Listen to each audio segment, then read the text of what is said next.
Georgia made history Saturday night with their lopsided win over the Vols. It's the first time in Georgia history that the team has gone an undefeated 8-0 in SEC play. They become the 16th team in SEC history to have an 8-0 regular season in conference play. Nick Saban has more national championships than he has undefeated SEC seasons. Now think about that. So it was quite a remarkable accomplishment for Georgia.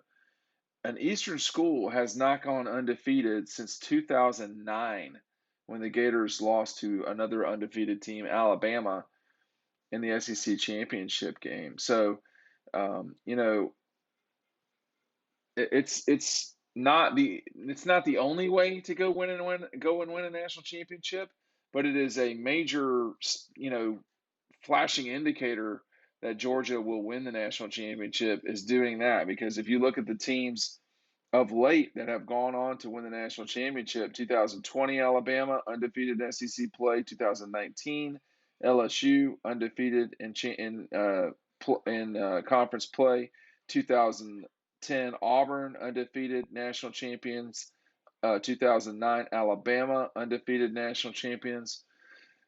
Well, Auburn didn't get a chance to play for it in 2004. They probably would have won the national championship, but got that stolen from them. Tennessee, 1998 national champions. Florida, 1996 national champions. Alabama, 1992 national champions. So 1, 2, 3, 4, 5, 6, 7 times an undefeated team has gone on to win the national championship of those 16 teams. And of course, one of those years, 2 teams played for it. So of the 15 opportunities, about half the time a team has gone on to win the national championship. Obviously, Alabama losing to Clemson in 16 and 18, LSU losing to Alabama in 11, Alabama losing to Florida in the SEC championship in 8, Florida losing the SEC championship to Bama in 9. Auburn didn't get a chance to play for it. Florida lost the national championship game in a blowout in 1995. In 1994, undefeated Alabama lost to Florida. So if you can get out of the SEC championship game undefeated, the only team that I can go on my record there's been 3 in the last decade that have not won the national championship, which were LSU in 11, which lost to Alabama, and then Alabama in 16 and 18 that lost to Clemson's teams. So Georgia, you know, they won the East a few weeks ago, whenever it was, I guess at Florida. So they had 2 games left to play. They could have been 6-2 SEC East champions. But it's a major accomplishment to go undefeated against your peers. And the two of the teams that Georgia's going to play against in the West, Auburn and Arkansas, have had good seasons. I mean, Arkansas has done about all it can do besides win the SEC West. I don't think they are still eligible to win the SEC West, although I'm going to go look that up right now. But they've beaten Texas A&M, they've beaten Texas, they've beaten LSU. That is a monumental season for the Arkansas Razorbacks, and they came to Athens and got absolutely shellacked by the Dogs. So I don't know what the quick math here is. Yeah, I guess Arkansas still can win the West. I'm just looking at it. The West is a mess.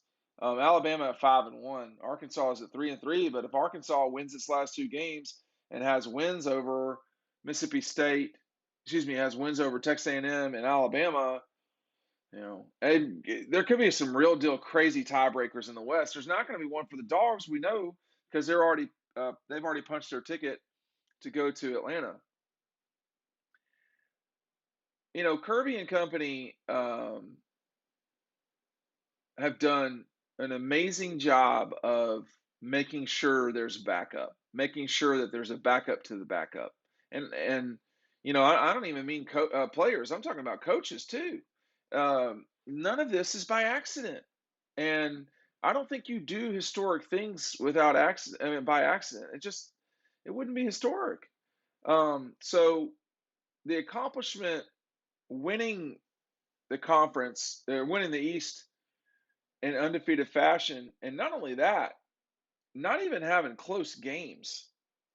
is a major accomplishment. I mean, if you look back at I'm just picking this out of thin air. The last time an SEC East team went undefeated, I told you, was the 2009 or the 2009 Gators. So let's take a look at them. They were a very solid, polished team. Okay, they beat South Carolina by 10. They beat Mississippi State by 10. They beat Arkansas by 3. They beat LSU by 10. They beat Tennessee by 10. Georgia is crushing people. I mean, these games are not competitive. So the comparison between this team right now and the Gators of the past, and we're just going to have to see. I mean, that Florida team lost in the championship game, which was like the epic championship game of all time in the conference. But Georgia's SEC record is winning by 27, 62, 37, 24, 17, 37. And then, of course, Saturday night in Knoxville, 24. I think the closest one was the Auburn. No, it was this somebody. It was Kentucky was within 17 of the Dogs. I mean, Florida I rattled off to with Tim Tebow as a quarterback. You know, was winning games by 10. I mean, they were scoring 10 points against teams. Georgia this season in conference play has failed to score below 30 points.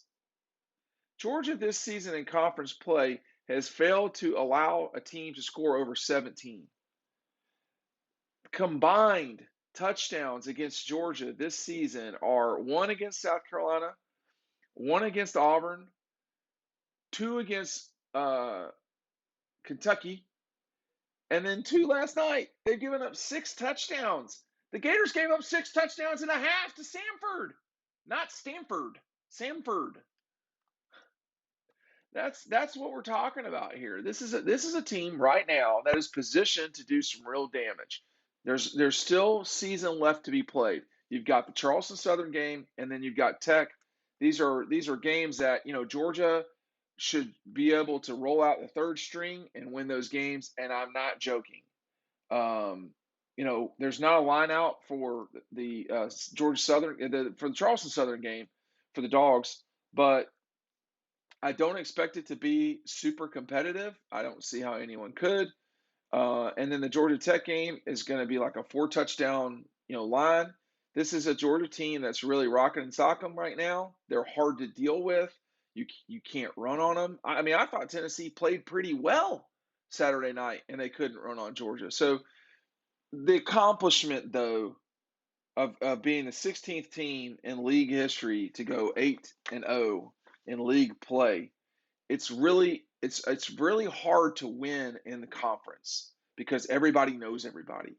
It's extremely hard in this league because of the competitive nature. This is the most competitive conference and the most competitive sport in college football and the most competitive conference in that sport in college football. The ACC back in the day in basketball was lethal.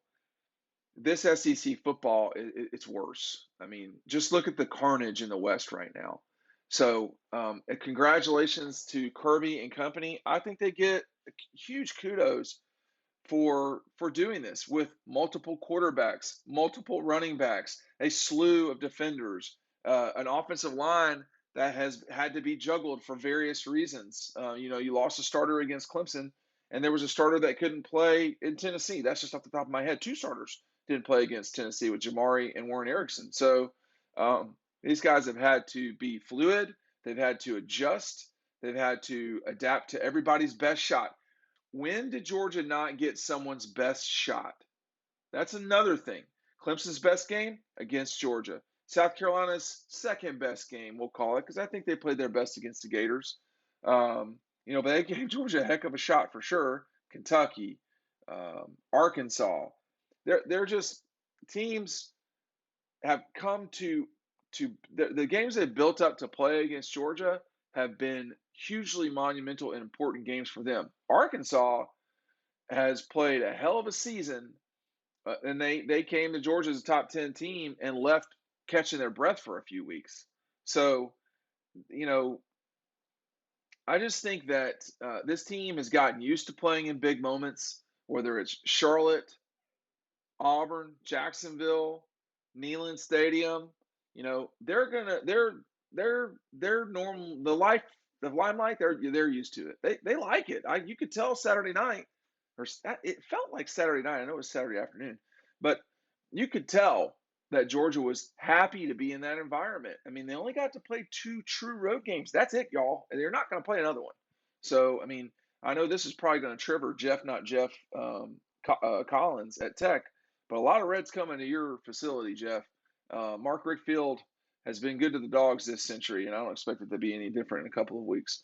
We'll just have to see what the Jackets have to say about that. But going 8-0 in league play, impressive. Kudos, because there's been, in the last 30 years of SEC football, there's been hundreds of teams. Maybe I don't think it's thousands. There's been hundreds of teams that have played. To be one of the top 16 in that time, it's pretty impressive. Says something about this program and where they're at. We'll see you over on the website, dogpost.com.